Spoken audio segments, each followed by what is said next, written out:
부탁드립니다.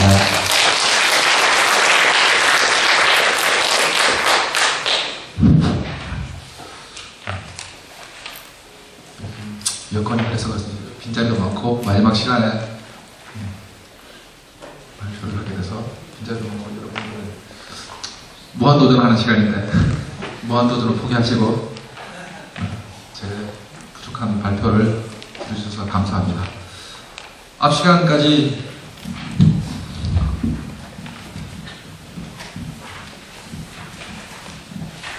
발표를 그 자리에 섰어야 되겠군요.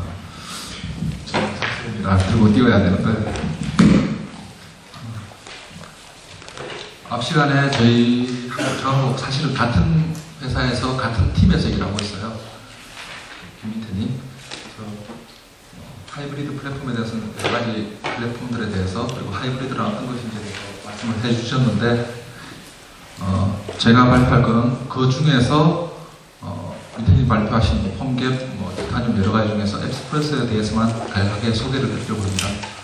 지금 이 발표가 45분 예정되어 있는데 다 초과하셨지만 45분으로 하이브리드나 엑스프레스를 설명드리는 건 사실상 불가능합니다.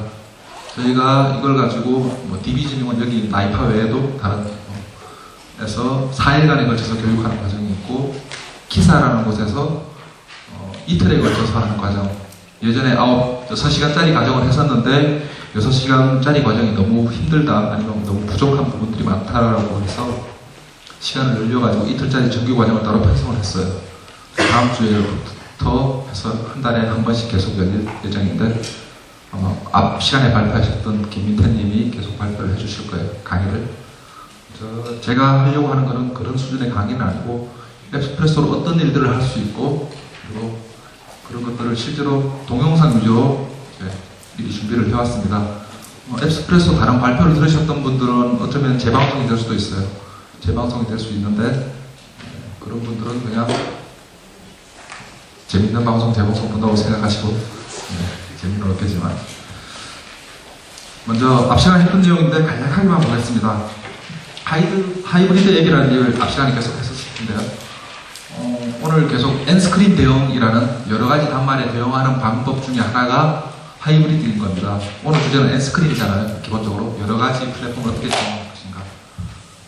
이 그림 혹시 보신 적 있으신지 모르겠는데 사실 제가 만든 그림인데 돌고 돌다 보니까 거의 모든 이쪽 관련된 발표에서 제가 만든 똑같은 슬라이드를 계속 보게 돼요.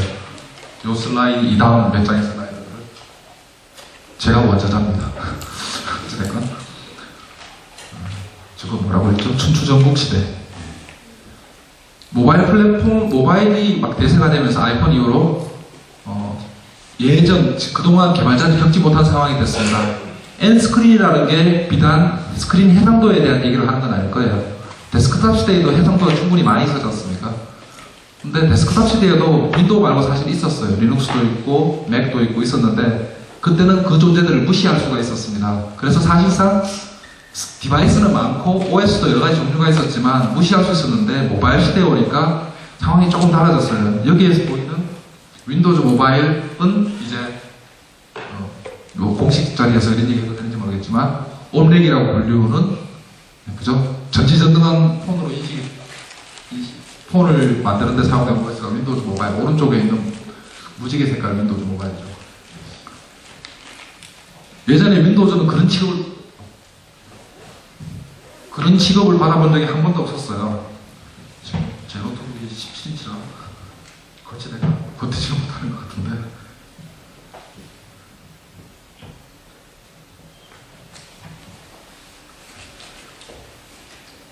근데 모바일 세상에서는 윈도우즈 윈폰 7도 마찬가지죠. 듣보잡이 돼버렸어요.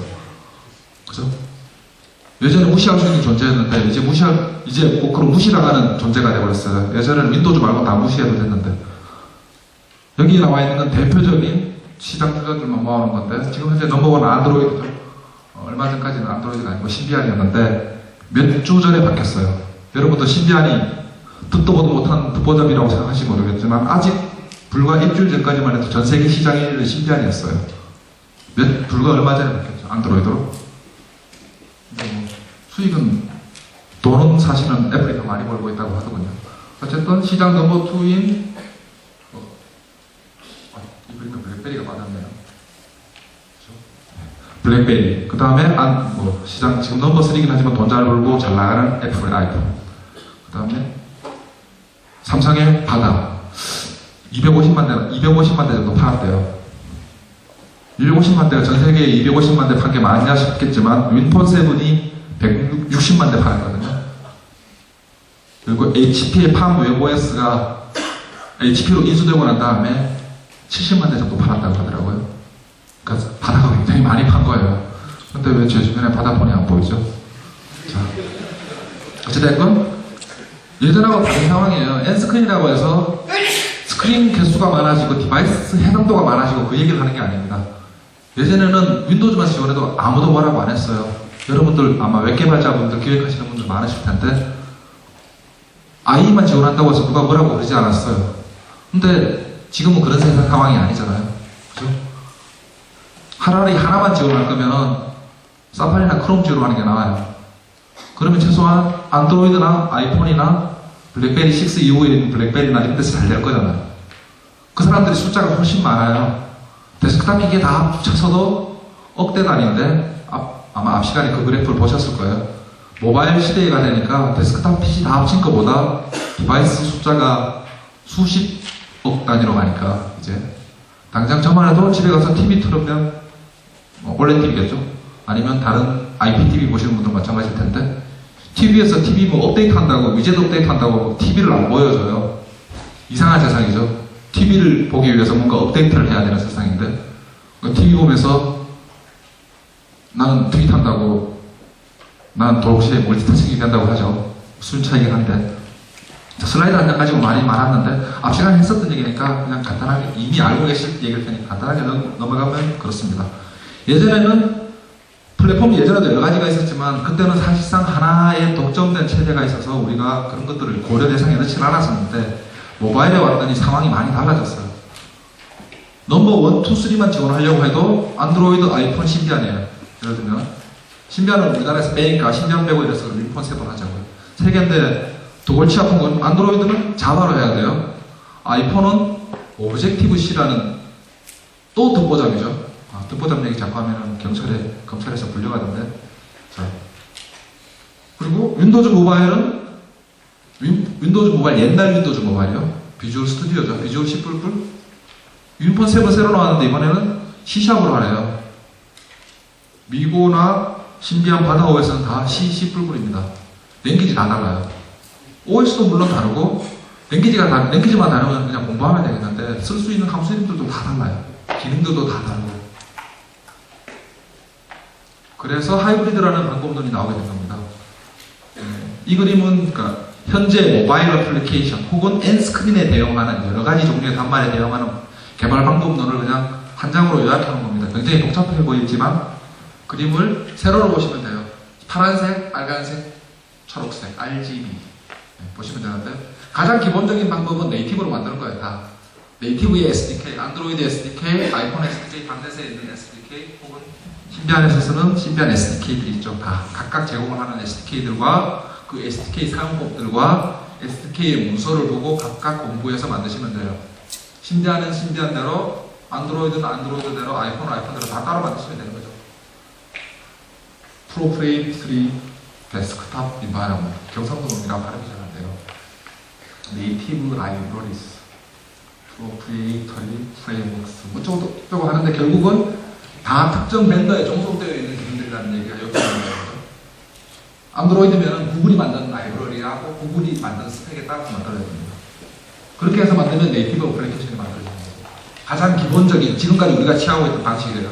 아이폰용 어플리케이션 따로 발표내고 안드로이드용 따로 발표내고 그렇게 만들어 왔잖아요. 위에서도 요걸 그렇게 하고. 그래서 이거 그렇게 했더니 감당이 안 되는 거야. 하나 처음 만들 때는 사람들이 유행 타니까 안드로이드용 5천만 원 주고 만들었어요. 아이폰용 5천만 원 주고 만들었어요. 한 반년 지나서 업데이트를 해야 돼.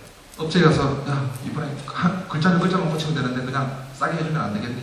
예, 싸게 해드릴게요. 하나에 2천만 원. 안드로이드 2천만 원 주고 업데이트하고 아이폰 2천만 원 주고 업데이트하고. 좀 있으면은 예를 들어서 윈폰 7이 많이 팔리면 이제 골치 아파지는 거예요, 여러분들. 많이 안 팔리기도 해야 돼요. 많이 팔리면은 윈폰7도 지원해야 될 거 아니에요. 지금은 한 자릿수도 안 되니까 0.1%니까 그냥 무시해도 되는데 윈폰7이 국내에서 예를 들어서 100만 대가 팔려버리면은 여러분들 지원해야 되는 플랫폼에 윈폰7이 추가될 거거든요. 비용도 추가되고 만드는 사람들은 죽을 맛이고. 어쨌든 그래서 그런 상황을 어떻게 극복하냐 했더니 웹으로 만들자는 얘기가 나왔어요. 다 웹으로 만들면 되잖아. 그게 뭐냐 하면은 앞 시간에 아마 했었는지 안 했는지 모르겠지만 디바이스 API라는 것들이 있습니다. W3C에서 HTML5를 만들면서 준비했었던 웹 API들 있죠. 많이 들어보셨을 웹 스토리지라든가 웹 SQL 데이터베이스라든가 애플리케이션 캐시 이런 식의 확장 자바스크립트 API들이 많이 나왔고 그것보다 좀 더 확장된 예를 들면 디바이스잖아요. 카메라 센서, 가속 센서라든가 위치 정보라든가 이런 것들을 자바스크립트에서 쓸 수 있게 해줄 테니까 쓸 수만 있다면 자바스크립트로도 웹으로도 많은 걸 만들 수 있겠다라고 한 게 웹앱입니다. 그렇게 해서 몇 가지의 웹앱 전용 스토어들이 생겼어요. 크롬 웹스토어 아시죠? 크롬 웹스토어도 있고 모바일 쪽에서는 오픈 앱 마켓이라든가 이런 여러 가지 마이너한 웹스토어들이 많이 있습니다. 순수 웹만 가지고 구성된 앱스토어예요. 시간이 원래 저도 이 발표자료도 사실은 7시간짜리 발표자료를 팍팍팍 축소를 해서 슬라이드를 30장을 만들었어요. 원래는 한 80장이었는데 그 데모를 제가 잠깐 보여드렸을 텐데 어쨌든 그렇게 만들었는데 그렇게 했더니 웹 가지고 할 수 있는 게 별로 없는 거예요. 당장 사진도 못 찍고 뭐도 안 되고 이건 웹은 원래 안 되는 거야. 당연하죠. 웹에서 파일을 읽고 쓰면 안 되잖아요. 그래서 그런 것들 다 안 되니까 할 수 있는 게 별로 없더라는 거예요.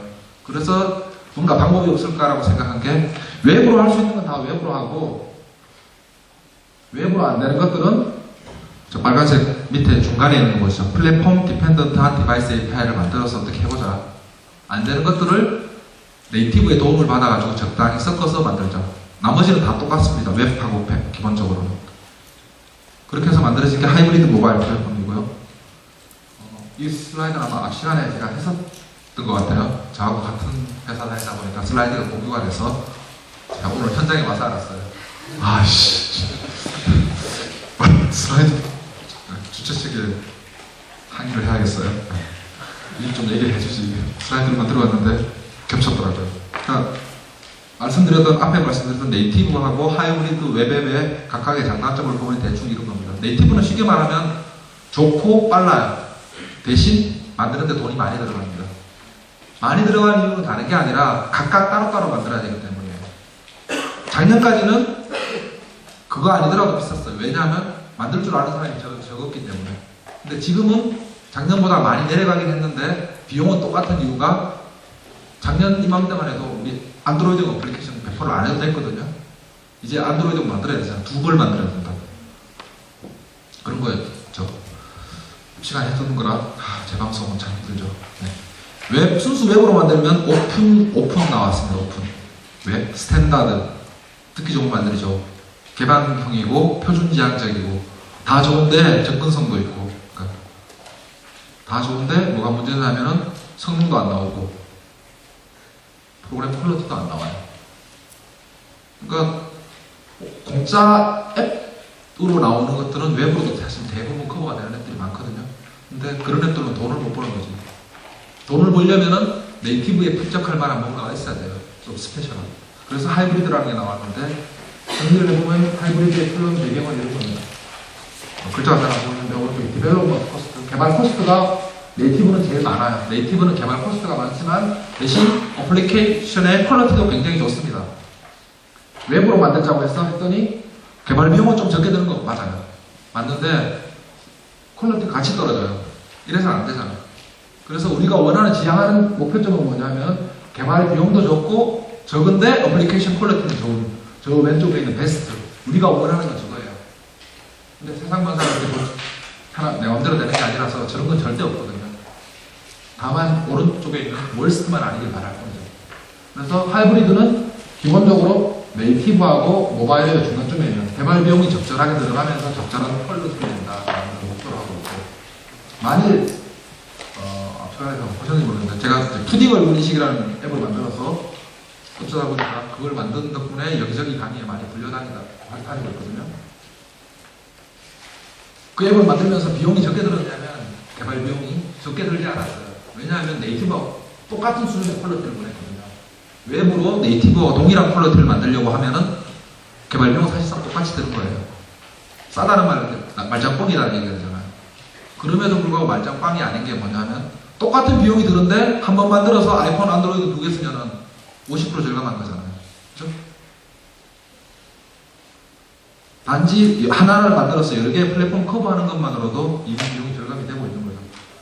그래서 웹앱으로 만들었는데 안 되는 앱스토어에 올리는 것도 가능해지고 상대적으로 저비용으로 고품질의 어플리케이션을 만들어줄 수 있고 뭐 이런 장점들이 있어서 하이브리드 앱이라는 모델이 생겼습니다. 그래서 앞 시간에 아마 보셨던 아이폰들일 거예요. 폰게, 뭐 앱스프레소, 타이타니움, 뭐 여기 있는 거 외에도 많아요. 킥커넥트라든가 로모바일이라든가 이런 식의 하이브리드 웹이라는 이름을 가진 이런 카테고리로 분류되는 프레임워크들 혹은 툴들이 굉장히 많이 있습니다. 그 중에서 사실상 제일 유명한 것, 그리고 디펙터라고 불리는 건 폰게이고요.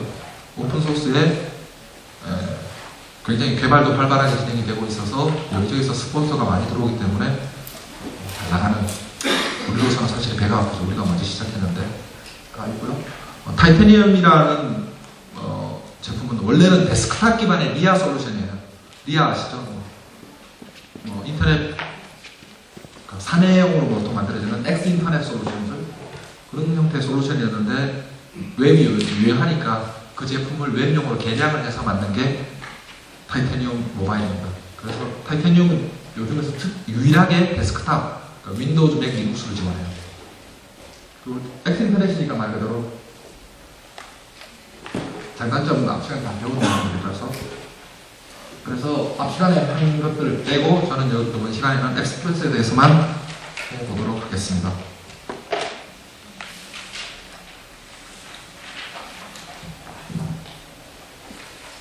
벌써 원래 시간이면 이제 마무리를 해야 될 시간입니다. 엑스프레소 이 슬라이드도 재활용되고 있어요. 엑스프레소는 한마디로 요약하면 그냥 이클립스 플러긴입니다. 여러분들이 접하실 수 있는 엑스프레소는 이클립스 플러긴이고요. 이클립스 안에서 아이폰 어플리케이션, 안드로이드 어플리케이션을 만들어주는 도구입니다. 그러면 얘가 무슨 은턴아니라고 하나요? 마법의 무슨 도구는 아니고 결국 여러분들이 개발을 하셔야 돼요. 자동으로 뭐 다 생산성 좋다니까 어플리케이션이 그냥 뚝딱하면 만들어진다고 생각하시는 분들도 종종 계세요. 그런 마법은 절대 없고요. 결국 개발을 하셔야 되는데 그 개발을 뭘로 하느냐 하면 주로 자바스크립트를 하시게 될 거예요. 그리고 기존의 서버에 있는 것들은 거의 재활용을 하시게 될 거고 이것도 재활용되고 있고요. 엑스프레스 다운로드는 뭐 엑스프레스 탑에서 다운로드 하시면 되고 실제로 돌아가는 모습은 뒤에 시간이 얼마나 허락할지 모르겠는데 허락한다면 실제로 볼 수도 있을 것 같은데 이런 식으로 돌아갑니다. 엑스프레소 맨 왼쪽에 화면에 엑스프레소 프로젝트를 새로 만들면은 어떤 템플릿을 골라서 기본 빈 화면부터 시작해서 혹은 jQuery 모바일을 사용해서 세션 펀치를 사용해서 어플리케이션을 만들 거다. 그러면 아래와 같은 이클립스 환경에서 HTML, CSS, 자바스크립트 등을 코딩을 해서 이렇게 실행을 하시면은 안드로이드에서 실행을 하실 수도 있고 아이폰 시뮬레이터에서 실행을 하실 수도 있고 안드로이드 시뮬레이터도 마찬가지죠. 그리고 다 테스트 해봤더니 잘 돌아가더라. 그러면 익스포트 to 해서 APK라고 하죠. 안드로이드 패키지, 아이폰 패키지로 만들어서 아이폰의 안드로이드 마켓이나 아이폰의 앱스토어에 등록을 하실 수도 있습니다. 저희 홈페이지에 와서 보시면은 엑스프레소로 만들어서 마켓에 등록되어 있는 앱들에 대한 소개를 좀 보실 수 있을 거예요. 저희들도 지금 계속 그런 것들을 추가하고 있는 중이고요. 엑스프레소로 그러면은 애플리케이션을 결국 자바스크립트로 제가 만든다고 말씀드렸잖아요. 그러면 그 만들 때 쓸 수 있는 자바스크립트 API가 뭐냐 하면은 이게 폰갭하고 엑스프레소의 차이점을 많이 물어보셔요. 그러니까 엑스프레소 들어보신 분들은 그래서 관심이 있으신 분들은 이제 그 엑스프레소하고 폰갭이 뭐가 다른 건데라고 물어보시는데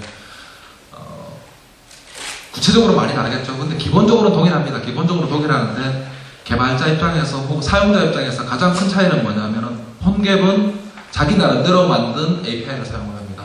폰갭.점 어쩌고저쩌고 하는 이름이라든가 함수 이름이라든가 사용법들이 폰갭이 나름대로 정의한 거예요. 커뮤니티에서. 그리고 반면에 엑스프레소는 나름대로 정의한 게 아니라 이제 왁 쪽에서 작업한 와이키키 API라는 걸 사용합니다. 원래는 다음 달에 왁 마켓이 국내 K왁이죠. 왁 스토어가 열릴 거예요. 원래 예정대로면은. 그러면 왁 스토어가 열리면 왁 스토어는 지금 폰개방 엑스프레소와 똑같이 웹으로 어플리케이션을 만들어서 올릴 수 있는 마켓이거든요. 단 안드로이드밖에 현재는 안 되긴 하지만.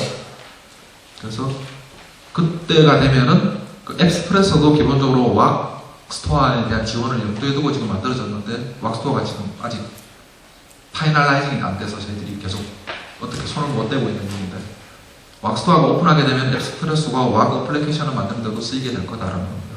그래서 어쨌든 이런 형태의 디바이스 API, 액셀러로미터, 오리엔테이션 카메라 뭐 이런 종류 중에 API들이 많이 있습니다. 이 API 함수만 설명을 해도 아마 한 7시간을 할 거예요. 제가 말씀드렸던 7시간짜리 강의가 그 강의거든요. 보통 오전에 4시간 동안 함수 이름을 쫙 설명하고 나면 대부분 자고 계세요. 이 표준 API 외에 엑스프레소가 추가적으로 익스텐션 API라는 걸 제공하는데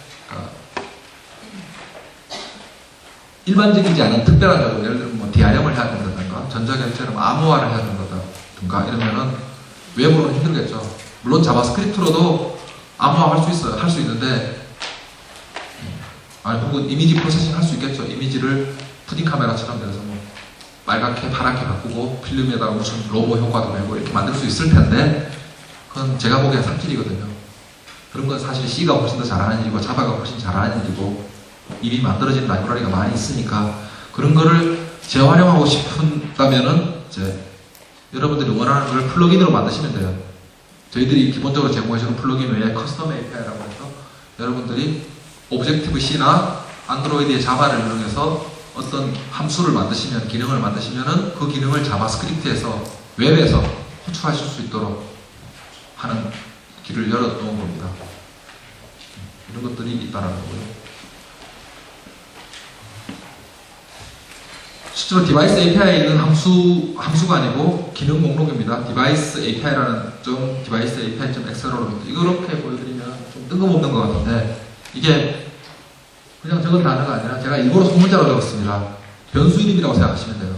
실제로 자바스크립트에 저런 변수가 생깁니다.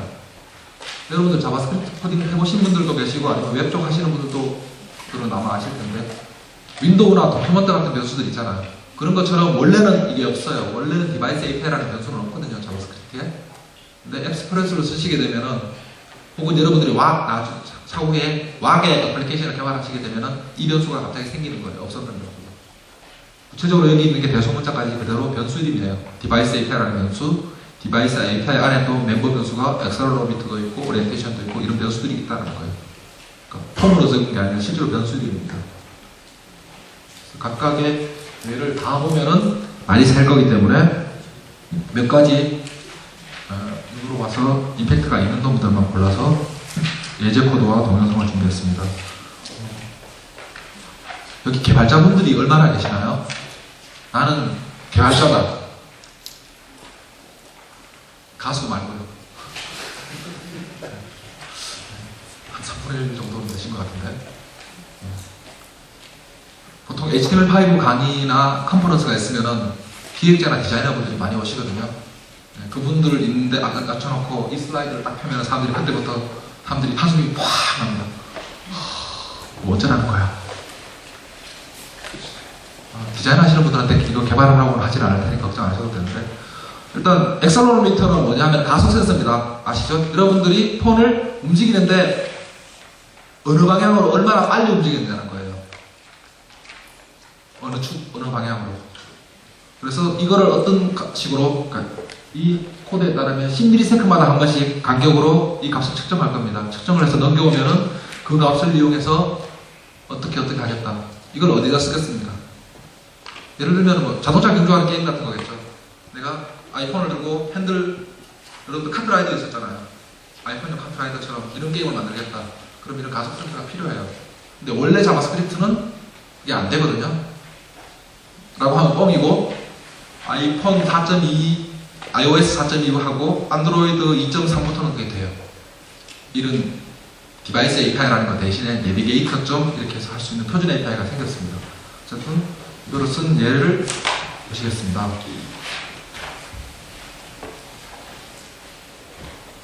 중요한 건 김태희가 아니니까 방금 만든 코드로 실제로 만들어서 돌리는 어플리케이션입니다. 여러분 보여주시죠. 지금 보이는 소스는 키친싱크라는 어플리케이션인데 지금 저 손의 주인공이 앞시간에 발표하신 민현님인데 이렇게 아래 위로 이렇게 기울이면 그 얼굴 방향에 따라서 저 스마일 마크가 계속 이동을 하고 있죠. 그러니까 사실은 정말 단순한 것 같은데 이게 요는 얘를 웹에서 할 수 있다는 거예요. 여러분들이 그냥 웹에서. 그게 사실 중요한 거죠. 그냥 네이티브로 하게 되면 이건 별로 특별한 일이 아니거든요. 시간이 없기 때문에 잘라버리겠습니다. 그 다음이 가장 좋아하시는 API 중에 하나인데 가장 질문도 많고 관심 있어 하는 API 중에 하나인데 카메라입니다. 그럼 예를 보세요. 디바이스 API 카메라 매니저가 아니고 카메라인데 스크립트보드나 매니저가 빠졌는데 카메라.get 카메라스 하면은 왜 저런 게 있느냐면 장비에는 카메라가 한 개만 있는 게 아니거든요. 하나 이상 있을 수 있어요. 대표적으로 전면 카메라, 후면 카메라 딱 두 개잖아요. 최소한 요즘 나오는 폰들은 다 두 개거든요. 그래서 get 카메라스 하시게 되면은 현재 쓸 수 있는 카메라를 배열로 돌려줍니다. 돌려주는데 앞에 거도 그렇지만 지금도 보면 코드가 굉장히 개판한 게 다 비동기 방식이에요. 리턴 값을 바로 주는 게 아니라 콜백 함수를 통해서 주게 되어 있어요. 성능 문제가 있기 때문에 다 이런 식으로 분양이 되는데 익숙해지시면 또 익숙한 대로 쓰실 수 있습니다. 어쨌든 카메라라고 해서 캠스라는 변수로에다가 카메라 두 개를 담아가지고 올 텐데 캠스가 없으면 카메라가 없다는 얘기죠. 아이패드 같은 아이패드 1 같은 카메라가 없으면 카메라 없습니다라고 에러 치고 많이 거고 카메라가 있으면 우린 일단 모르겠으니까 0번 쓸 거예요. 0번이 뒷면 카메라입니다. 1번이 전면, 그러니까 셀카죠. 그리고 그것들을 바꿀 수도 있어요. 혹은 카메라가 더 이상 많은 것들도 있습니다. 어쨌든 0번 카메라를 가져와서 뭐 크리에이티브 프리뷰 노드 이렇게 해서 도큐먼트에다 어펜드 타일도 뭐 좀 이상한 짓을 해요. 뭐냐 하면은 화면에 여러분들 라이브 뷰라고 하죠.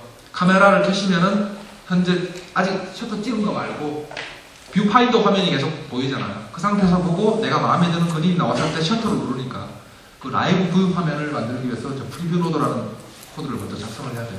그럼 여러분들이 저 자리를 미리 특정한 HTML 영역에다 자리를 잡아놓고 그 자리에다가 동영상이라고 하면 이상하죠?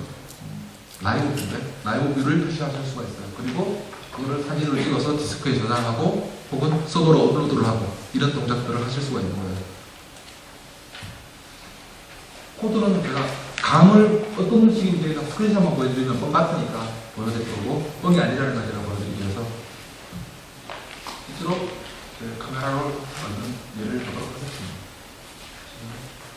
저 어플리케이션은 저희 온라인 홈페이지를 통해서 소스를 공개하고 앱스토어로 올라갈 예정이니까 소스도 공개되어 있습니다.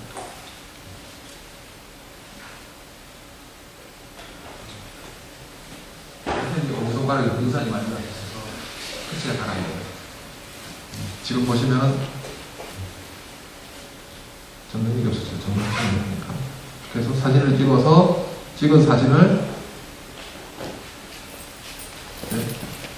예를 들면 찍어서 업로드를 보통하겠죠. 서버로 혹은 여기다 저장을 할 수도 있겠지만 보통 그런 동작을 할 텐데 아직도 자기가 손에 터치가 된다는 건 몰라요.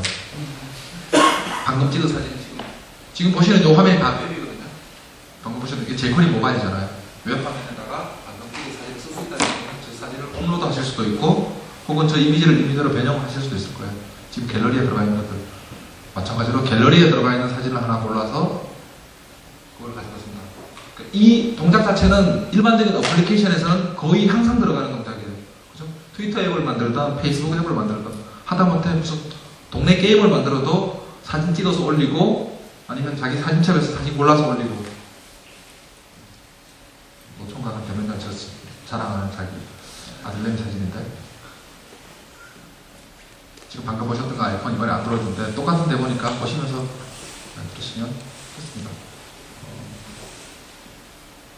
가장 일반적인 어플리케이션은 항상 필요한 동작인데 이게 그냥 웹에서 사실 안 되니까요. 그래서 이런 디바이스 API의 카메라 같은 도움이 필요한 거예요. 안드로이드 3.0 이상부터는 이거 외에도 카메라로 사진을 찍어서 업로드할 수 있는 안드로이드 고유의 API가 사실 추가가 됐어요. 그걸 쓰실 수가 있는데 일단 지금 현재로서는 이게 유일한 방법. 그러니까 HTML 안에서 웹에서 사진을 찍는 유일한 방법인 거죠.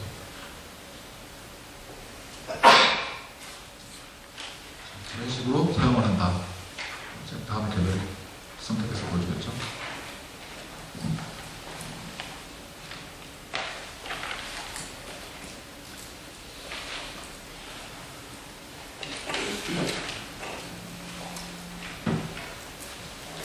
지금 보시면 아까하고 이가지가 조금 다른데 화면에 사각형 영역 안에 지금 라이브 뷰가 들어가 있죠. 이건 어떻게 쓰느냐 하면은 AR 같은 거 있죠. 뭐 올레 캐치나 스캔 서치 같은 거 많이 보셨죠.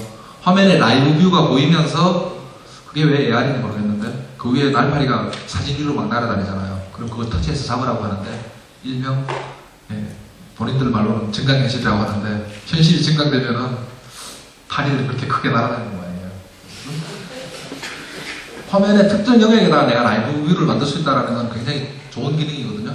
그래서 뭐 스캔 서치 같이 그 위에다가 실제로 화면 방향이라든가 이런 것들을 내가 움직이는 거를 맞춰가지고 어떤 물체들을 표현해 줄 수 있으니까. 그래서 라이브 뷰라는 기능도 보셨고요.